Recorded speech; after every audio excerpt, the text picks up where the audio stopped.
थाल से राजत अगर कपूर बाती हो मैया गए कपूरे बाती माल के तुम्हें राजस माल के तुम्हें राजस मोटी रतन ज्योति ओम जय अम्बे गौरी ओम अम्बे की आरती तो कोई नर गावे ओ मैया प्रेम सहित गावे ओ मैया भाव सहित गावे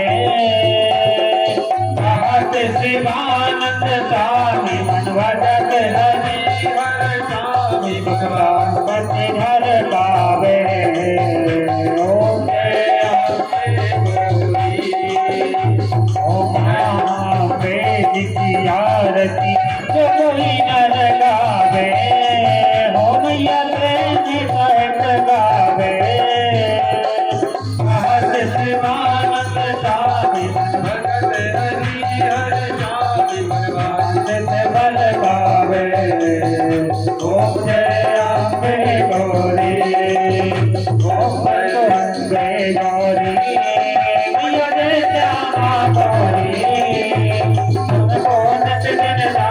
मैया को सदा मनावत हरि ब्रह्मा शिवरी ओम जय अम्बे गौरी ओम कर्पूर गौरम गणावतारम संसारनारम भुजविहारम सदा वसुल्कम काली माला फुलकाली काली कपाल माला सिंह कराए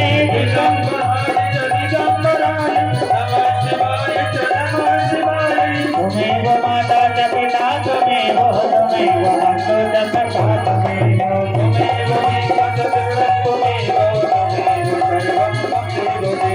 हरे राम राम राम हरे हरे हरे कृष्ण हरे कृष्ण कृष्ण कृष्ण हरे हरे हरे राम राम हरे हरे हरे कृष्ण हरे कृष्ण कृष्ण कृष्ण हरे हरे गोविंद बोलो हरि गोपाल बोलो गोविंद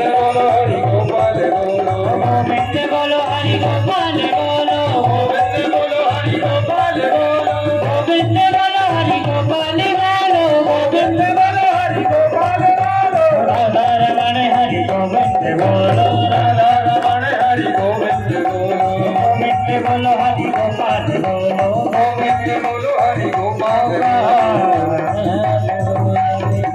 जलनि जले गणमाधवादिवंदनं देवादिवंदनम् आरोग्यार्थे स्तोत्रजल्यसे केशाय नमः पुष्पाञ्जलिं हस्ते अक्षतपुष्पं गृहीत्वा हरिः ॐ मा ॐ यज्ञेन जगमय जन्तदेवास्तानि जन्मानि प्रथमान्या शन्नो दैहनाकं महिमानः सजन्त यत्र पूर्वे शाद्याः शन्ति देवाः ॐ गणेऽम्बिकायै च विद्महे कर्मसिद्ध्यै च धीमहि तन्नो देवीः प्रचोदयात् दुर्गाचरणकमलेभ्यो मन्दपुष्पाञ्जलिं समर्पयामि। वो दुर्गा माई की साचे दरबार की हीरापति माई की हरसिद्धि माई की अवार माई की शंकर भगवान की भक्तोर भगवान की गुरुदेव भगवान की गुरुदेव भगवान की नमः पार्वती पते हर हर महादेव। सभी भक्त अपना अपना स्थान ग्रहण करते हुए विराजमान हो जाए। कथा में पधारी माताएं बहनें आप सभी का बहुत बहुत स्वागत है। आप अपना अपना स्थान ग्रहण कर ले और विराजमान हो जाएं। प्रेम से कहेंगे हर हर महादेव।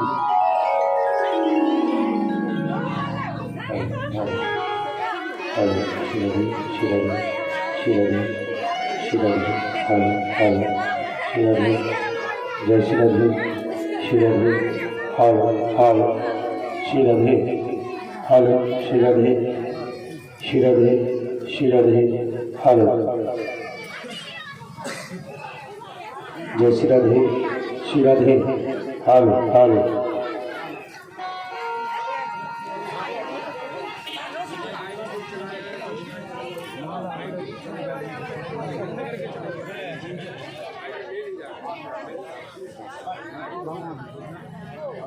हेलो श्री राधे श्री राधे कालो।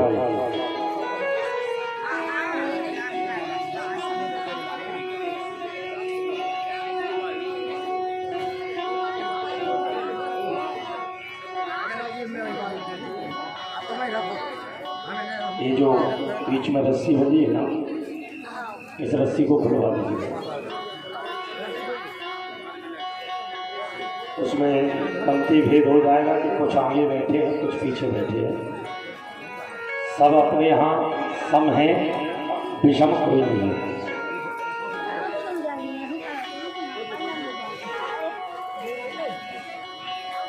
हेलो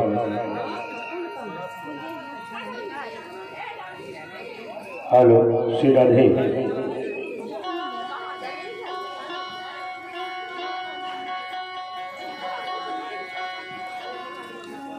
हरि ओम।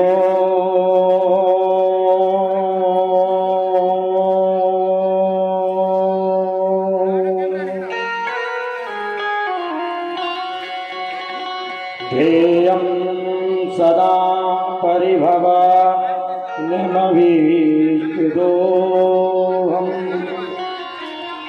तीर्थास्पदं शिवविरञ्जनुतं शरण्यम्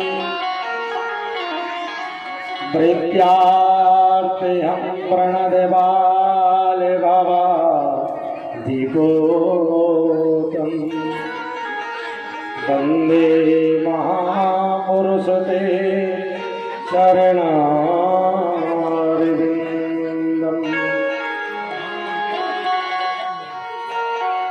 सर्वमङ्गलमाङ्गल्ये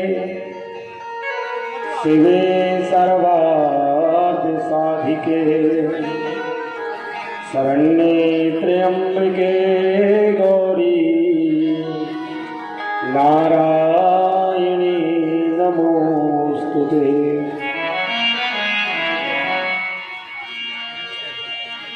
यासी स्वयं सुखदिनां भवने सुलक्ष्मी पापात्मनां कृतधियां हृदये सुबुद्धि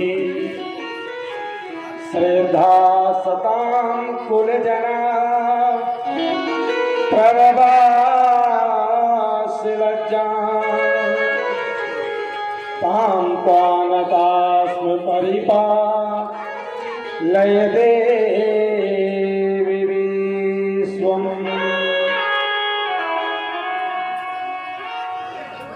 प्रणतानां प्रसीद त्वं देवी विश्वातिहारिणी त्रिलोकवासिनी मीडे लोकानां वरदां भव। नारायणं नमस्कृत्यं नरं चैव नरोत्तमम्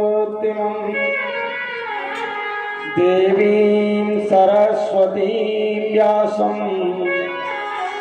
ततो जयमुदीरये।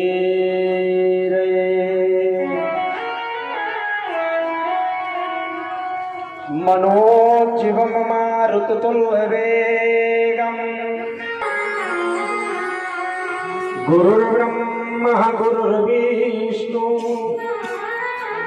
गुरुर्देवो महेश्वरः गुरुर्साक्षात् परब्रह्म तस्मै श्री गुरवे नमः। करचरणकृतं वा क्वायजं करजं वा श्रवणनयनजं वा मानसं वापराधम् विहतमविहतं वा सर्वमेतत्स्वमस्वा। जय जय करुणावधे श्री महादेव शंभो। या देवी सर्वभूतेषु मातृरूपेण संस्थिता नमस्तस्यै नमस्तस्यै नमस्तस्यै नमो नमः।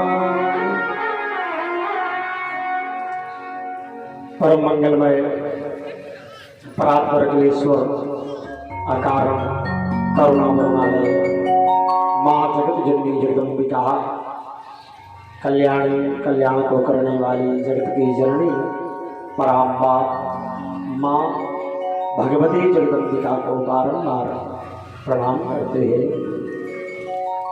इस स्थान के देवताओं को प्रणाम करते हुए, बाबा महादेव को प्रणाम करते हुए, बटकेश्वर महादेव को बारंबार प्रणाम करते हुए, हमारी कुल की देवी को प्रणाम करते हुए, स्थान के देवताओं को प्रणाम करते हुए,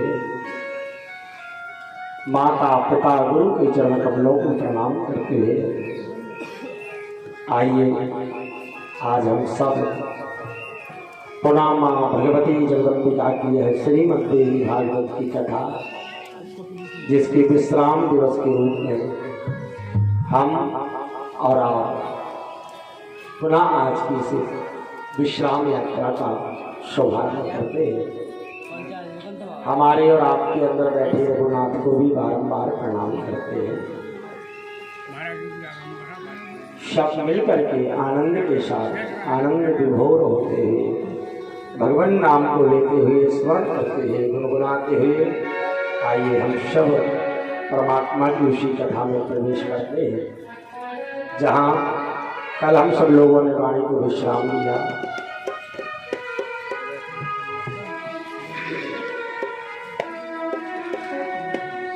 आइए तो बड़े प्रेम के साथ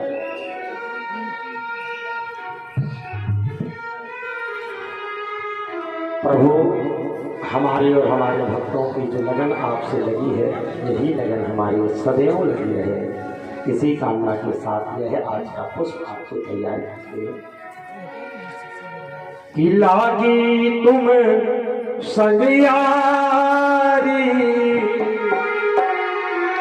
हो लागी तुम संग यारी मेरे बांके बिहारी, हो लागी तुम संग यारी मेरे बांके बिहारी, लागी तुम संग यारी मेरे बांके बिहारी, हो लागी तुम संग यारी हो मेरे बांके बिहारी, बांके बिहारी मेरे रमण बिहारी, हो बांके बिहारी मेरे रमण बिहारी, बांके बिहारी मेरे रमण बिहारी, हो बांके बिहारी मेरे रमण बिहारी, लागी तुम संग यारी मेरे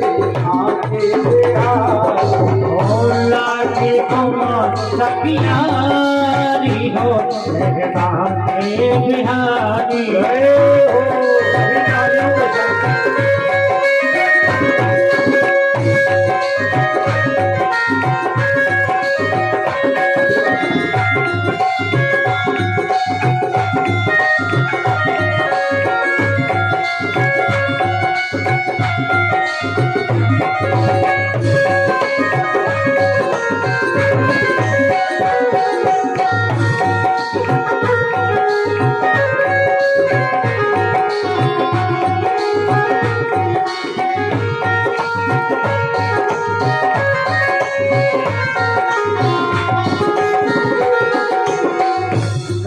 पीताम्बर गले में माला, पीताम्बर गले में है माला, पीताम्बर गले में माला, पीताम्बर गले में है माला, मुकुट को धारण किए हैं गोपाल, मुकुट को धारण किए हैं गोपाला, मुकुट को धारण किए हैं गोपाला, मुकुट को धारण किए हैं गोपाला।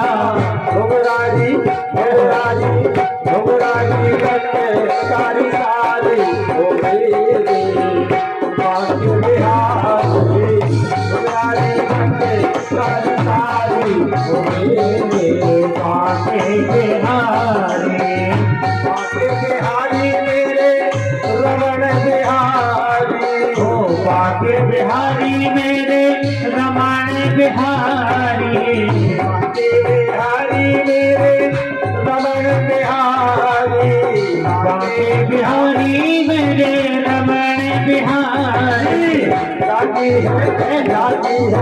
राजी है तो मैं सगयारी बांके बिहारी, राजी है तुम सखियारी हो मेरे बांके बिहारी। हो सभी तालियां बजाओ।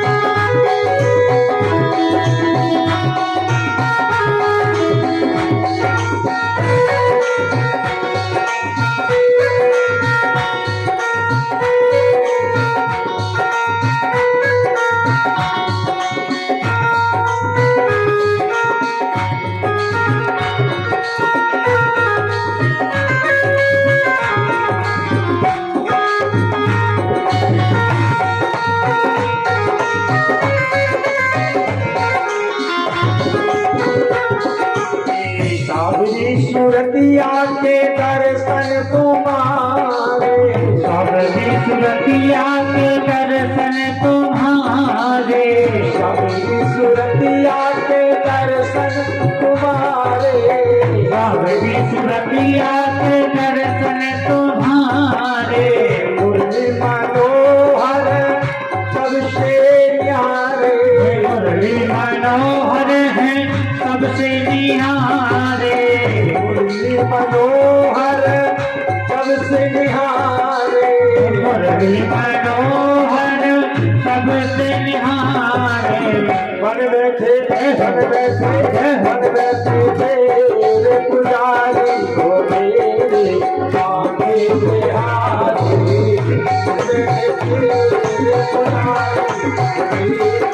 बांके बिहारी, बाकी तो मेरे सखयारी बांके बिहारी।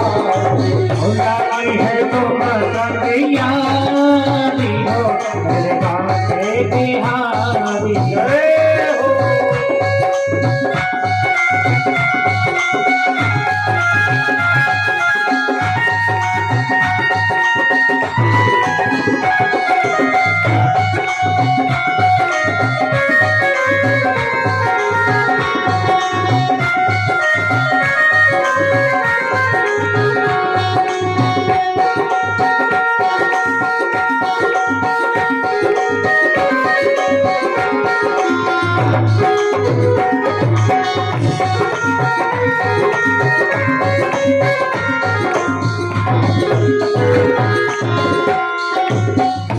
जीवन में रास रचावे, जीवन में रास रचावे, जीवन में रास रचावे, जीवन में रास रचावे।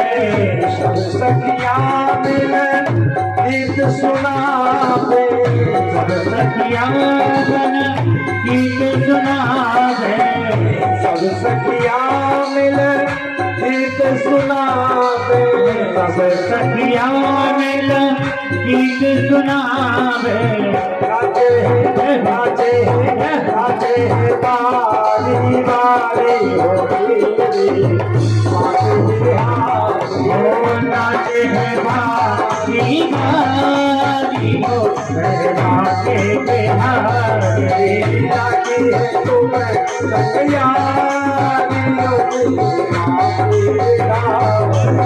लागी है तुम संगियारी हो मेरे बापे बिहारी लागी है तुम संगियारी लागी है तुम संगियारी हो मेरे बापे बिहारी बिहारी मेरे रमन बिहारी बापे बिहारी मेरे रमन बिहारी बिहारी मेरे रमन बिहारी बापे बिहारी मेरे रमन बिहारी लागी है तुम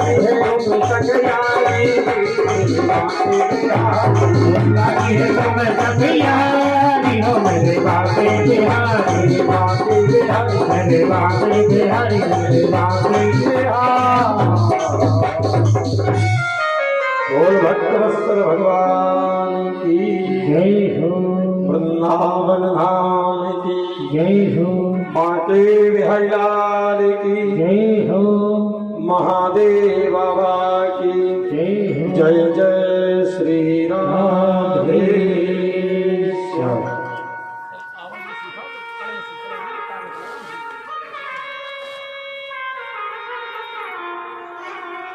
आइए तो हम सब पुनः उसी यात्रा में प्रवेश करते हैं जहां कल हम सब लोगों ने वाणी को विश्राम दिया था। कल भगवान की माधुरी कथाओं को श्रवण करते हुए कल हम सब लोगों ने महाराज जीवन में पद का आ जाना और अभिमान को साथ ले आना वाली कथा को सुना था, जिसमें बड़ अधिकार दक्ष आवा। दक्ष को जब अभिमान आ गया, जब उसको पद मिल गया तो उसे अभिमान ने खींच लिया,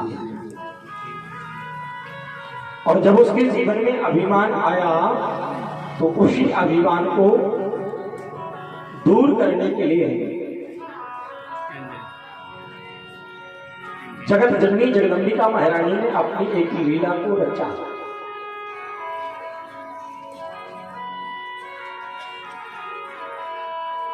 जो जगत की जननी है, जो मां है, जो दुर्गा है,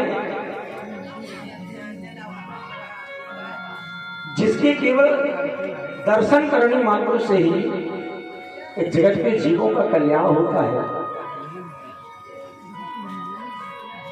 और भला सोचिए कि वो ही जगत की जगत जननी आज उसी दक्ष की यहाँ बेटी बनी हुई है, और जिसके घर में वो बेटी बनकर के आई हो तो भला बताइए क्या उसका कल्याण नहीं होगा?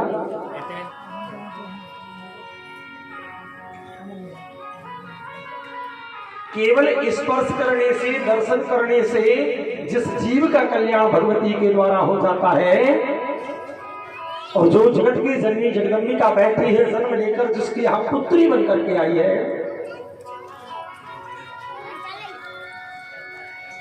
मां को लगा मेरे पिता के जीवन में अभिमान आ गया है। मां को लगा कि मेरे पिता के जीवन में अभिमान रूपी विषण जन्म ले लिया है। मां को लगा कि मेरे पिता के जीवन में एक दुर्गुण उत्पन्न हो गया है जो अभिमान का सूचक है। कैसे भी हो, मुझे मेरे पिता का कल्याण करना है, और अपने ही पिता के कल्याण को करने के लिए मां जगदम्बा ने स्वयं ने ही उस लीला को आगे रचाया। अपने ही पति से प्रतिशोध कर लिया, अपने ही पति से बैर कर लिया, पति की आज्ञा को नहीं माना। पति ने रोका तब भी नहीं माने।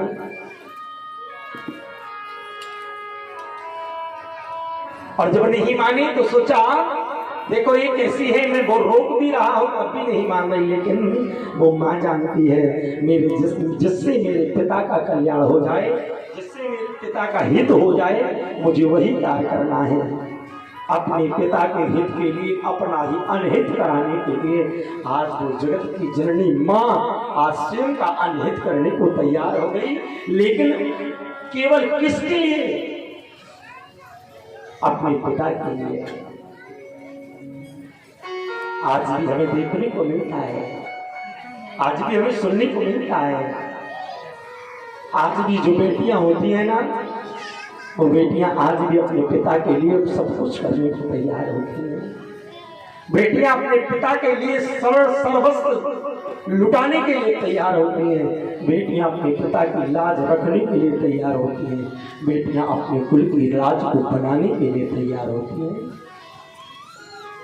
ये जो बेटियों की परंपरा जो चल रही है ना, सबसे ज्यादा नेह करने वाली अगर जगत में परिवार में कोई होती है तो वो बेटी होती है, जो अपने पिता को सबसे ज्यादा नेह करती है। आज वही दृश्य माँ जगत जननी जगदम्बिका के जीवन में आ गया और माँ जगत जननी जगदम्बिका ने कह दिया, भले चाहे कुछ भी हो जाए, लेकिन मैं अपना तो विनाश करा सकती हूँ, पर मैं अपने पिता का कल्याण करने के लिए पीछे नहीं हटूंगी। और अपने ही पिता के कल्याण को करने के लिए जगत जननी जगदम्बिका ने अपने ही पति भगवान शिव से जिद कर करके अपने पिता के घर चली गई और पिता के घर में जाकर के देखा, भले सम्मान नहीं मिला, भले अपमान हो गया, आव नहीं आदर नहीं नैनन नहीं स्नेह, तुलसी कहाँ न जाइए जहाँ कंचन वर्षे है। आव आदर भले ना मिला हो, सत्कार भले ना मिला हो, सम्मान भले ना मिला हो, लेकिन फिर भी निकल जाओ।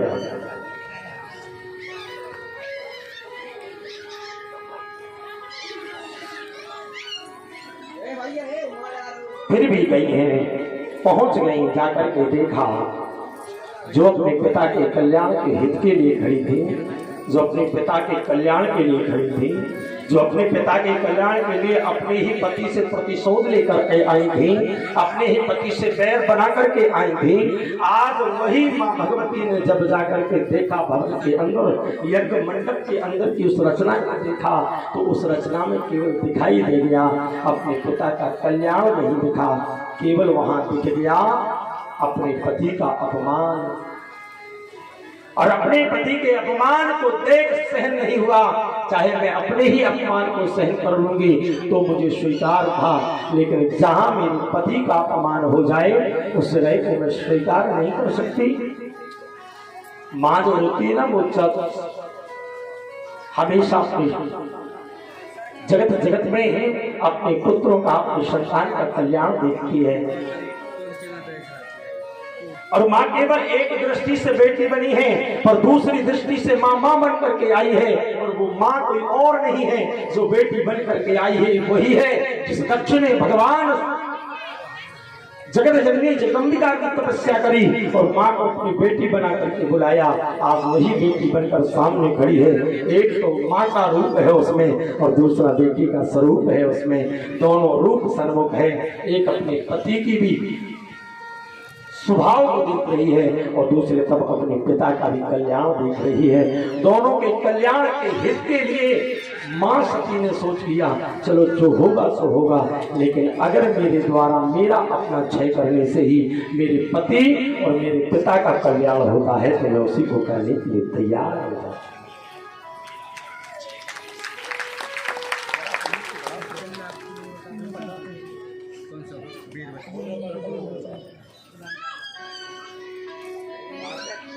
और जैसे ही कहा, देखते ही देखते मां भगवती ने उस यज्ञ मंडप में अपने स्वरूप का देह त्याग कर दिया है।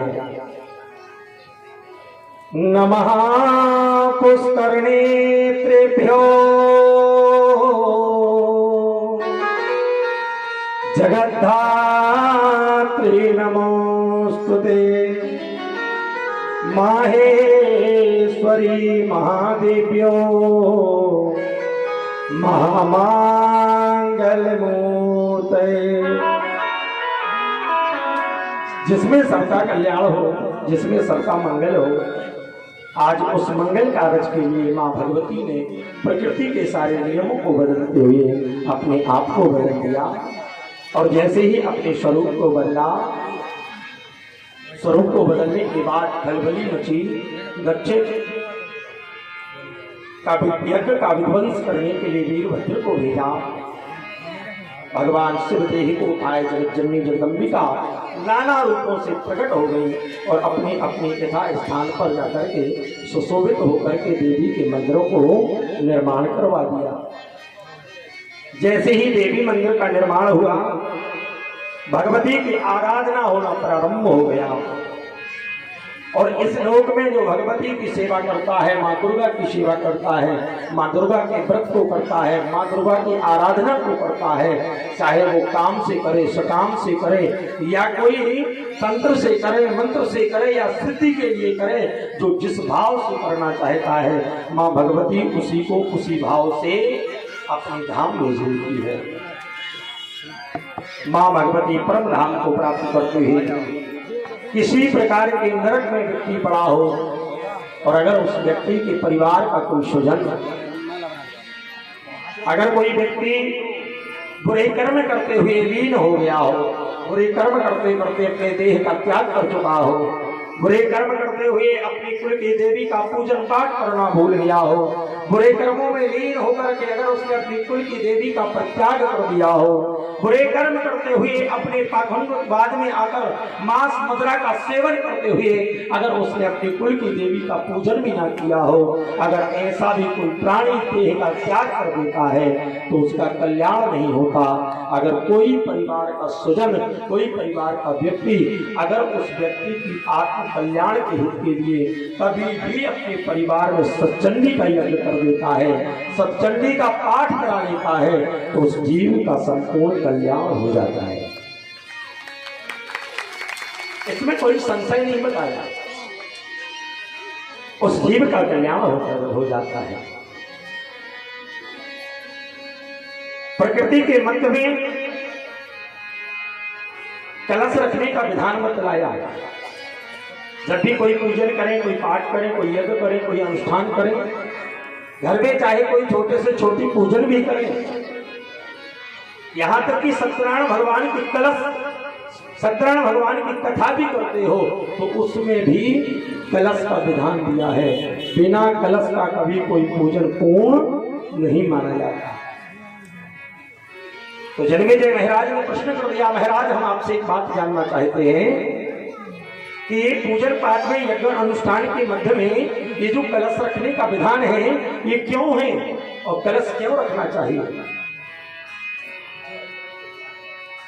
तब श्री वेद व्यास जी महाराज जन्मेजय को बताते हुए कहते हैं कि सुने कि कलशस्य मुखे विष्णु कंठे रुद्र समासिता स्थूले भगवते रूपे मनः संधान एभिया कुक्षो तु सागरा मध्ये सप्तदीपा च मूर्धनि।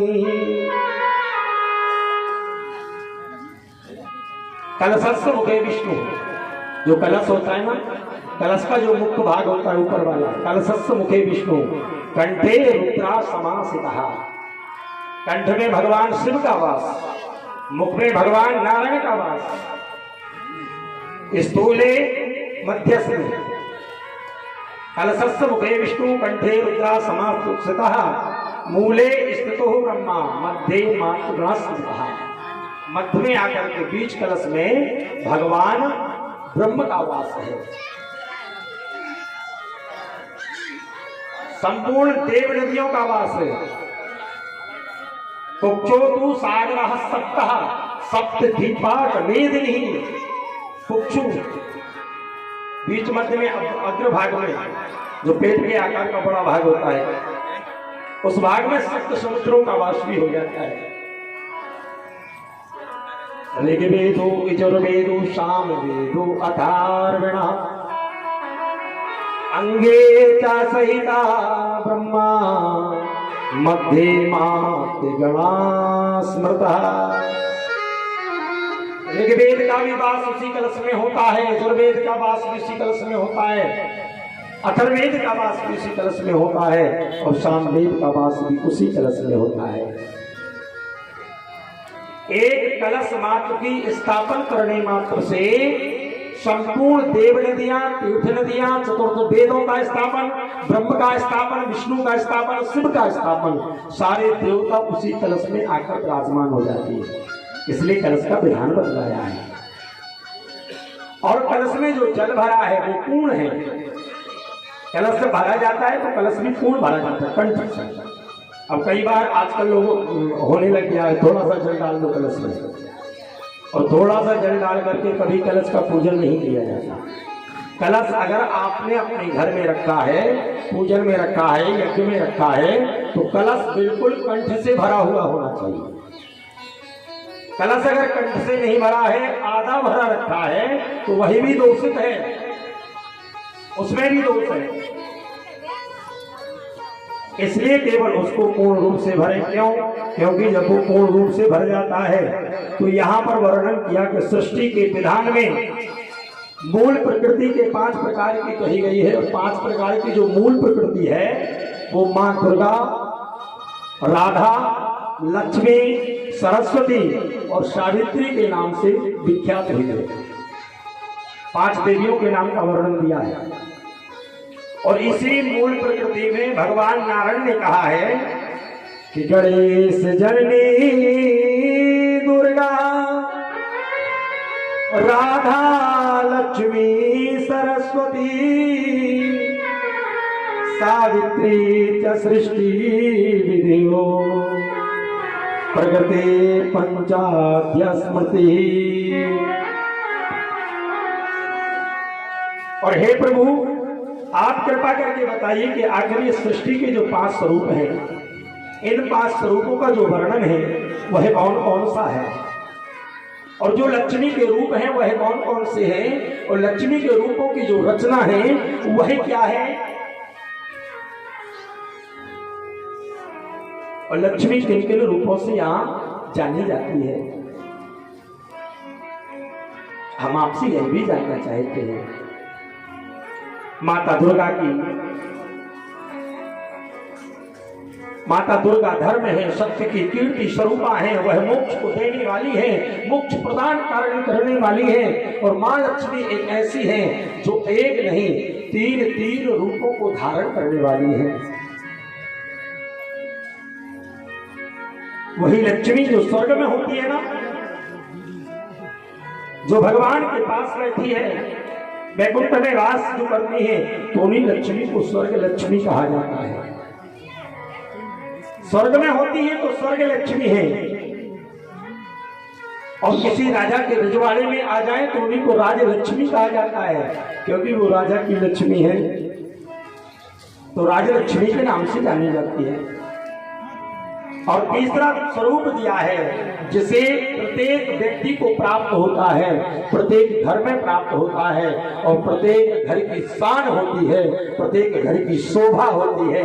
और जो इस लक्ष्मी का आदर कर लेता है उसके घर में कभी किसी लक्ष्मी की कमी नहीं होती है। वही जो तीसरी लक्ष्मी का वर्णन दिया है ना, वो कोई और नहीं है, स्वर्ग लक्ष्मी, राजलक्ष्मी, और तीसरी लक्ष्मी का नाम है ग्रह लक्ष्मी, जो ग्रह की शोभा बनाती है, अपने घर की शोभा बनाती है। हमारे जो घर में रहते, जो घर की माँ है, जो घर की स्त्री है, वो घर की लक्ष्मी है। और जिस घर में उस लक्ष्मी स्वरूपा स्त्री का मान ना हो, जिस घर में स्त्री का सम्मान ना हो, जिस घर में स्त्री का अपमान होता हो, जिस घर में स्त्री को नित्य प्रति प्रताड़ित किया जाता हो, जिस घर में स्त्री को नित्य प्रति अपशब्दों के साथ संबोधित किया जाता हो, जिस घर में स्त्री को बुरे बुरे वचनों से अलंकृत किया जाता हो, जिस घर में स्त्री का अपमान किया जाता हो, वह घर घर नहीं कहलाता है। उस घर की जो ग्रह लक्ष्मी होती है, घर की जो लक्ष्मी होती है, उस घर को छोड़कर चली जाती है और फिर वो वापस लौट कर नहीं आती है। वो लौट कर वापस नहीं आती। इसलिए प्रधान लक्ष्मी का नाम ग्रह लक्ष्मी कहा गया। और जीवन में प्रत्येक प्राणी को अपने ग्रह में, अपने ग्रह की जो नारी है, अपने ग्रह की जो माँ है, अपने ग्रह की जो पत्नी है, अपने ग्रह की जो स्त्री है, उसका सम्मान सदैव करना चाहिए।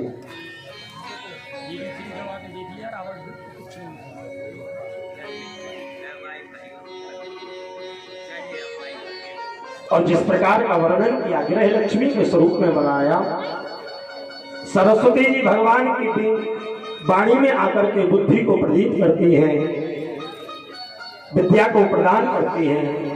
पांच शक्तियों से अतिरिक्त अनेक शक्तियां प्रदान करने वाली मां जगत जननी जगदम्बिका है। उनके नाना रूप धारण किए। तब जन्मेजय महाराज ने पूछ लिया, महाराज ये तो ठीक है, लेकिन एक बात तो बताओ कि इस जगत संसार में जो गंगा है, सरस्वती है, तुलसी है, मनसा देवी है, षष्ठी देवी है, इनका रूप कैसे कैसे हुआ, हम जरा इस पर भी प्रकाश डालना चाहते हैं, इसे भी हम सुनना चाहते हैं। और जो भगवान की प्रत्येक भवन में सभी देवियां नारियां नहीं, प्रकृति के अंश से उत्पन्न हुई हैं, भगवती के अवतारों की जो प्रधान देवियां हैं, उनका मैं वर्णन सुनना चाहता हूं, जरा आप उनका भी वर्णन कीजिए। तब जाकर के श्री व्यास जी महाराज यहाँ सूत जी महाराज सौंकालिक ऋषियों को वर्णन कर रहे हैं कि सुनो, प्रधान रूप से मां गंगा का अवतार होगा। मां गंगा प्रधान अंश स्वरूप में भगवान विष्णु की श्री विग्रह से प्रकट हुई हैं। मां गंगा इस धरा पर इसलिए आई है कि इस धरा पर जितने भी पापी हैं, जितने भी पाप करने वाले व्यक्ति हैं, जीते जागते अगर उन्होंने पुण्य नहीं किया तो मरने के बाद अगर उनकी हड्डियां भी गंगा जी में चली जाएं तो भी पवित्र हो जाती है। देखिए, गंगा का अवतार इस धरा पर इसलिए हुआ कि पापियों का कल्याण करने के लिए गंगा प्रकट हुई कि जिस प्रकार से, जिस विधि से पापियों का कल्याण हो सके, उस स्वरूप को करना प्रारंभ कर दिया। पापियों को नाश करने के लिए भगवती गंगा लोगों के दिव्य लोक में जाने के लिए सीढ़े के समान तीर्थों को पावन करने वाली मां गंगा। लेकिन हमने मां गंगा को केवल मां का स्वरूप मानते हुए भी केवल अस्थियों तक सीमित करने की प्रयास में लगी हुई है। बन जाए तो गंगा के स्नान करने का साल में नियम होना चाहिए, भले कुछ प्रयोजन हो ना हो तो चलेगा, लेकिन हमारा यह शरीर गंगा में स्नान करने के लिए जाना चाहिए।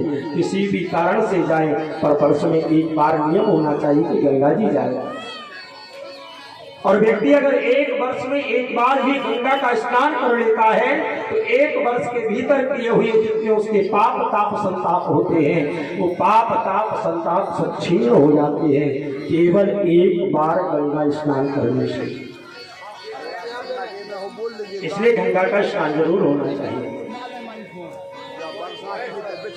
दूसरी बात का वर्णन किया, अच्छा भैया चलो ये तो गंगा की बात हुई, तो दूसरा स्वरूप मां भगवती ने कौन सा लिया वह भी हम सुनना चाहते हैं। तब व्यासी महाराज ने कहा कि मां ने देवियों के रूप में एक अवतार और लिया जिसका नाम पड़ा तुलसी, जो भगवान विष्णु की परंपरा है। तुलसी भगवती प्रधान अंश स्वरूप है, सदैव भगवान विष्णु के चरणों में निवासित रहती है। तुलसी के पूजन का विधान बतलाया, तुलसी की महिमा का भी वर्णन किया। तुलसी भगवान विष्णु को अति प्रिय है।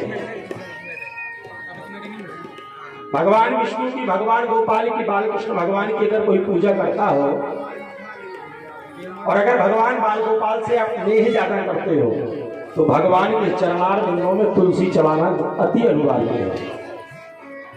अगर तुलसी बिना आपने पूजन किया है तो वह फल आपको प्राप्त नहीं होगा जो आप जानना चाहते हैं। इसलिए तुलसी का विधान है।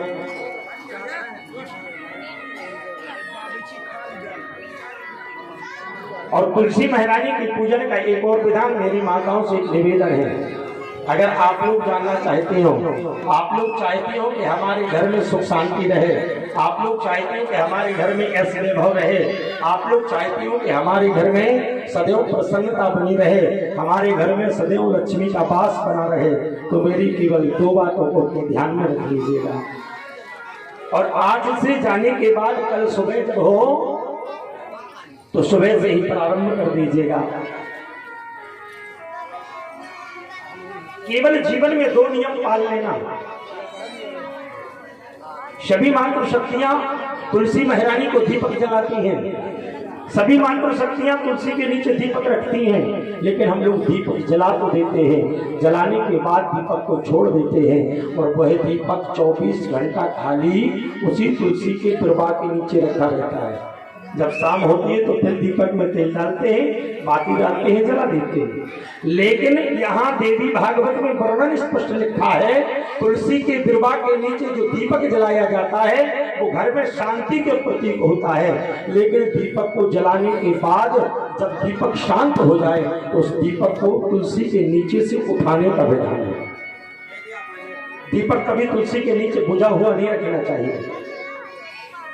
बुझा हुआ खाली दीपक अगर तुलसी के बिरवा के नीचे रखा है तो वो आपके घर के तेज को, क्रांति को नष्ट कर रहा है। वो आपके घर में जो आ रहा प्रकाश है, जो पुण्य रूपी प्रकाश आपके घर में आना था, उस प्रकाश को वो छीन करता हुआ जा रहा है। इसलिए निवेदन है कि जो भी तुलसी के बिरवा के नीचे तुलसी के दीपक को छोड़ देते हो, उस दीपक को उठाना प्रारंभ कर लेना। दीपक का जैसे विश्राम हो जाए तो दीपक को उठा के कहीं दूसरे स्थान पर रख दें, पर तुलसी के नीचे नहीं रखा होना चाहिए। दूसरा नियम, प्रत्येक परिवार के गृहस्थाश्रम के व्यक्ति को माताएं जब प्रातः काल उठती हैं तो प्रातः काल शीघ्रता से उठने के पूर्व, सूर्य का उदय नहीं होता उससे पूर्व उठने का नियम था। लेकिन आजकल कहाँ, आजकल तो जब तक 7:30 नहीं बज जाते, जब तक बगल वाला धक्का नहीं मार देता उठो, तब तक उठने को मन नहीं करता,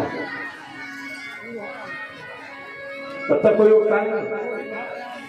लेकिन वास्तविक नियम देवी भागवत में यहाँ दिया है कि घर के अगर शान को, घर के सम्मान को बढ़ाना है तो नित्य नियम से सूर्य उदय होने से पूर्व 1 लोटा जल भरकर अपने द्वार के सामने जरूर खींचना चाहिए। झाड़ू पोंछा ढेर लगाना वो अलग बात है, और 1 लोटा जल किंचन जरूर होना चाहिए। और जिस गृहस्थाश्रम के द्वार पर 1 लोटे का जल का किंचन होता है और दीपक संध्या काल को शांत होने के बाद उठा लिया जाता है, उस घर में कभी कोई विपत्ति आई नहीं सकती, उस घर में कोई बीमारी आई नहीं सकती, उस घर में कोई बाहरी आपदा प्रवेश कर ही नहीं। इसलिए इन बातों को नियम में उतार। भैया तीसरा अवतार माता ने कौन सा लिया जो इस संसार सागर में पूजनीय हुआ?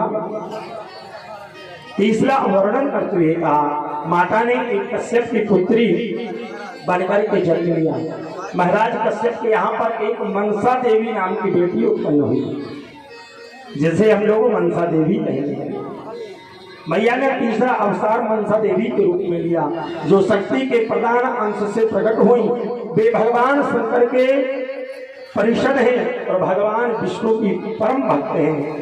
वे सदैव भगवान विष्णु की पूजा में तत्पर रहती हैं और सभी मंत्रों की अधिष्ठात्री हैं। और जो मनसा देवी के पास जाकर के हरिद्वार में मनसा देवी विराजमान है, जो मनसा देवी हरिद्वार के जाकर ऊपर तट पर पर्वत के ऊपर विराजमान है, और जो मनसा देवी की आराधना करता है, जो मन से मनसा देवी को प्रणाम करता है, जो मन से मनसा देवी को पुकारता है, उसकी संपूर्ण इच्छाएं पूर्ण हो जाती है। वो मन की देवी है, इसलिए उनका नाम मनसा देवी कहा गया। बोल मनसा मैया की जय हो। मैया ने मनसा देवी का रूप लिया। अग्रिम रूप मां भगवती ने एक षष्ठी देवी के रूप में लिया। भगवती की जो प्रधान अंश स्वरूप देवी है, एक पुत्र आदि के जन्म के लिए परम स्वरूप माना गया है। यहाँ तक की बात देवी भागवत में वर्णन आया है, सभी माताएं ध्यान पूर्वक सुनो। यहाँ तक की वर्णन आया है कि जिन माताओं के यहाँ पर कन्याओं का जन्म हो रहा हो, बेटे का जन्म ना हो रहा हो, तो अगर वो माताएं शुक्ल पक्ष के षष्ठी तिथि का व्रत करती हैं, छठ का, माता ने छठ रूप में भी अवतार लिया है। जिनके यहाँ संतान की दिक्कत हो रही है, पुत्र नहीं हो रहा हो, पुत्र में बारंबार व्यवधान आ रहा हो, गर्भ आकर के नष्ट हो जा रहा हो, अगर ऐसी माताएं माँ भगवती की षष्ठी स्वरूपा दुर्गा का व्रत करती हैं, शुक्ल पक्ष की छठ के दिन व्रत रहती हैं। तो 24 षष्ठ के व्रत पूर्ण होते होते वो माँ गर्भवती हो जाएगी और जो उसके यहाँ संतान होगी वो उसके यहाँ पुत्र के रूप में जन्म लेगी। छठ माता का रूप का वर्णन किया गया और ये छठ अहोई छठ के नाम से भी जानी गई, जिसको मुख्य छठ माना गया। अपने यहाँ तो इसका ज्यादा विधान नहीं है, लेकिन बिहार में छठ पूजा बहुत विधान तो होती है। ये हमारे इधर तो इतना विधान नहीं, विस्तार नहीं है। आप जब बिहार जाओगे तो बिहार में अहोई छठ अलग से उत्सव मनाया जाता है। जैसे हमारे यहाँ नवदुर्गा उत्सव मनाया जाता है, ऐसे वहाँ अहोई छठ के रूप में उत्सव मनाया जाता है। इसलिए छठ का व्रत प्रधान है। छठ का व्रत करने मात्र से संपूर्ण इच्छाएं पूर्ण हो जाती है। और यहाँ तक यह भी लिखा है कि जिसके गृह में प्रसूति का गृह में बालक जब जन्म ले ले और बालक जन्म लेकर के बार बार खंडन करता हो, ऐसे गृहस्थाश्रम में अगर कोई माँ लगता हो कि हमारे बेटे की आयु कम है, लगता हो कि हमारे बेटे की आयु में जीवन कम हो रहा है, लगता हो कि हमारे बेटे का समय विपरीत जा रहा है, बार बार चोट खा रहा है, बार बार गिर रहा है, बार बार ठोकर पर ठोकर खा रहा है, कमजोर होता चला जा रहा है, स्वभाव अच्छा नहीं हो रहा है, जीवन में प्रकृति में बदलाव नहीं आ रहा है, अगर ऐसी स्थिति भी बन जाए तो उस छठ का व्रत करना प्रारंभ कर देना। और अगर छठ का व्रत करना आप प्रारंभ करोगे तो केवल 12 महीने छठ व्रत रहोगे तो आपको वही 24 एक 12 महीने में एक वर्ष के अंदर कितनी छठ आएंगे? 24 ही आएंगे। उन्हें 24 छठ के व्रत करने मात्र से उस बच्चे में भी सुधार आना शुरू हो जाता है। इस प्रकार व्रत का सारा विधान बतलाया, जो कल्याण करने वाली होती है, जो बालकों का कल्याण करती है। मैया कोई और अवतार बताइए जो भगवती ने इस जीव के कल्याण के लिए लिया हो। तो जन्मेजय की इस बात को सुनकर के पुनः व्यास जी महाराज ने वर्णन किया कि महाराज सुनो, भगवती ने एक और रूप धारण किया जिसका नाम पड़ा मंगल चंडिका। यह देवी प्रधान प्रकृति का अंश बन करके आई, सदा मंगल को करने वाली है, इसलिए विद्वानों के लिए मंगल चंडी कहा गया। प्रत्येक मंगलवार के दिन सर्वत्र इनकी पूजा होती है। और अगर जो लोग मंगल चंडिका का पूजन करते हैं, यहाँ हम लोगों ने मंगल चंडिका का व्रत बतलाया, लेकिन हम लोग उसी व्रत का नाम बदलकर मंगला गौरी कहने लगे। मंगला गौरी के नाम से पूजा होती है। बस आप वास्तविकता नाम जो उनका है वो मंगल चंडिका है। जो लोग मंगलवार के दिन मां भगवती का वह पूजन करते हैं, मंगला गौरी करते हैं, एक पुत्र पौत्र धन ऐश्वर्य आदि से उनका मंगल होता है। पुत्र से, धन से, ऐश्वर्य से, पद से, प्रतिष्ठा से, उन सब प्रकार से उनका मंगल होना प्रारंभ हो जाता है। इस उद्देश्य से वो माताएं मंगला गौरी का व्रत किया करती हैं। इसलिए मंगला गौरी का व्रत करें।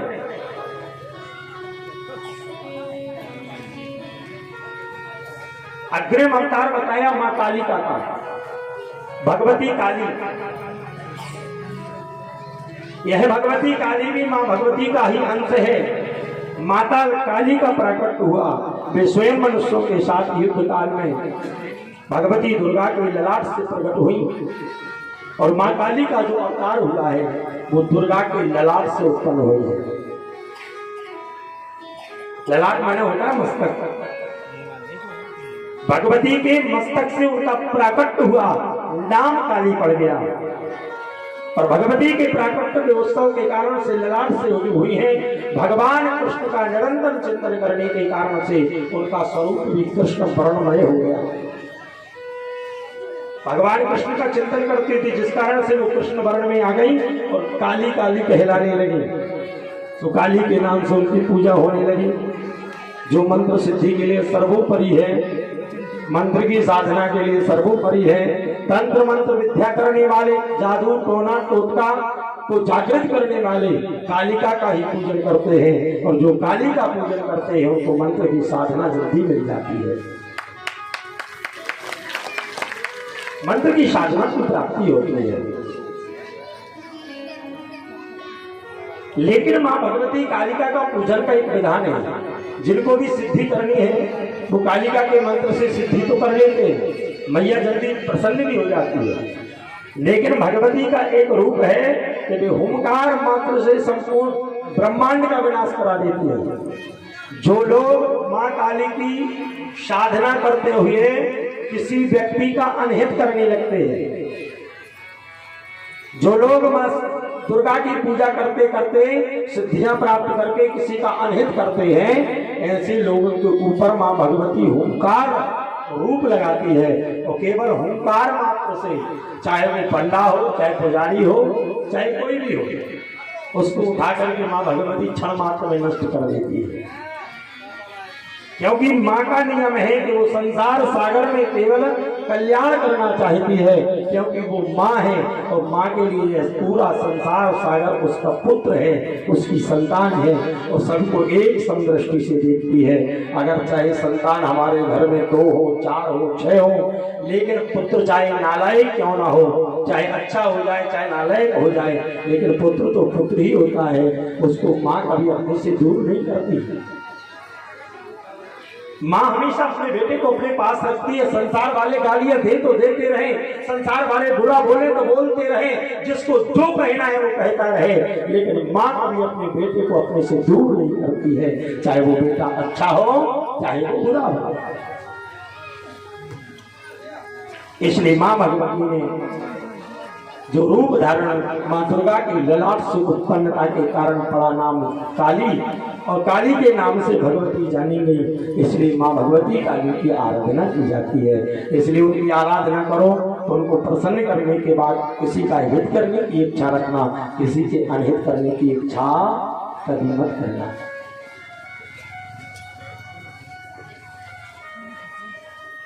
आगे चल करके मां भगवती ने पृथ्वी के ऊपर प्रकृति के स्वरूप में पुनः एक और अंश स्वरूप में अवतार लिया और जो पृथ्वी के रूप में आके प्रकट हो गई, नाम वसुंधरा पड़ गया। ये पृथ्वी स्वयं वसुंधरा है और वसुंधरा के रूप में देवी प्रकट हुई। सभी प्राणियों के कल्याण के लिए अपने ही ऊपर नाना प्रकार के, हजारों प्रकार के फल, हजारों प्रकार के अन्न धन, हजारों प्रकार की सुख संपदा प्रदान करने के लिए मां भगवती वसुंधरा बन गई। और जो इस वसुंधरा पर रह रहा है, जो मैया के लिए पृथ्वी का पूजन कर रहा है, जो घर बनाता है, घर बनाते समय अगर आपने पृथ्वी का पूजन नहीं किया, उस घर का पूजन नहीं किया, भूमि का पूजन नहीं किया, और अगर आपने बिना पूजन करे घर बना लिया तो उस घर में कभी भी शांति नहीं मिल सकती, उस घर में कभी लक्ष्मी नहीं आ सकती, उस घर में कभी संपदा नहीं आ सकती, उस घर में कभी वैभव नहीं हो सकता, उस घर में कोई पद प्रतिष्ठा पे नहीं जा सकता, उस घर के लोग कभी कोई ऊंचे पद पर नहीं पहुंच सकते। क्यों? क्योंकि ये वसुंधरा है और जिस वसुंधरा मां पर आप बैठे हो, अगर आपने उसी से आदेश नहीं लिया, उसी का सम्मान नहीं किया, तो भला बताइए कि आपका सम्मान हो जाएगा? अगर हम अपना सम्मान चाहते हैं, अपनी इज्जत चाहते हैं, तो जब आप वही सम्मान वही इज्जत दूसरे को दोगे तो आपको उससे 4 गुना सम्मान और इज्जत मिलने लग जाएगी। ठीक वैसे ही देवताओं का होता है। देवता भी यही कहते हैं, अगर तू सच्ची श्रद्धा से मेरी शरण में आ जाएगा, सच्ची श्रद्धा से अगर तू मुझे मान लेगा, सच्ची श्रद्धा से अगर तू मेरी पूजन कर लेगा, तो मैं तेरे साथ सदैव खड़ा रह जाऊंगा। मां भगवती ने प्रकृति के रूप में यह अवतार वसुंधरा का लिया। इसलिए जब भी घर बनावे तो ग्रह का पूजन जरूर करना चाहिए। कोई अच्छे मुहूर्त को दिखा लीजिए, लेकिन आजकल सब ज्ञानी हो गए, घर ही बैठ के सब देखने लगे, सब घर बैठ कर देख लेते हैं। आज अच्छा दिन है, आज सोमवार है, आज गुरुवार है, जिस दिन अच्छे है नहीं बदल। तो हम लोग उन्हीं दिनों में करने होते जा रहे हैं, लेकिन ऐसा नहीं होना चाहिए। भगवती के पूजन करने के लिए, दुर्गा माता का पूजन करने के लिए प्रत्येक अग्नि के रूप में भी भगवती ने एक और अवतार लिया। पृथ्वी बनी, पृथ्वी के बाद में अग्नि का रूप स्वाहा मां के रूप में प्रकट हुई। मां देवी ने एक अवतार लिया जिसका नाम स्वाहा पड़ा। और जैसे ही स्वाहा के रूप में प्रकट हुई तो यह अग्निदेव की पत्नी बन करके आई और अग्नि की पत्नी स्वाहा बनी। और इनके बिना किए हुए सभी कर्म निष्फल हो जाते हैं। और जो निष्फल होते हैं तो सबल कैसे हो? बोले स्वाहा भी करो, यज्ञ भी करो, लेकिन यज्ञ का विधान है कि बिना दक्षिणा का यज्ञ नहीं करना चाहिए। जो यज्ञ है, यज्ञ नारायण की जो पत्नी है उनका नाम दक्षिणा है। अग्नि की जो पत्नी है उनका नाम स्वाहा है। इसलिए जब यज्ञ होता है ना तो स्वाहा बोला जाता है। और यज्ञ में दक्षिणा क्यों? क्योंकि वो यज्ञ नारायण की पत्नी है, नाम दक्षिणा है। इसलिए भले जो भी आप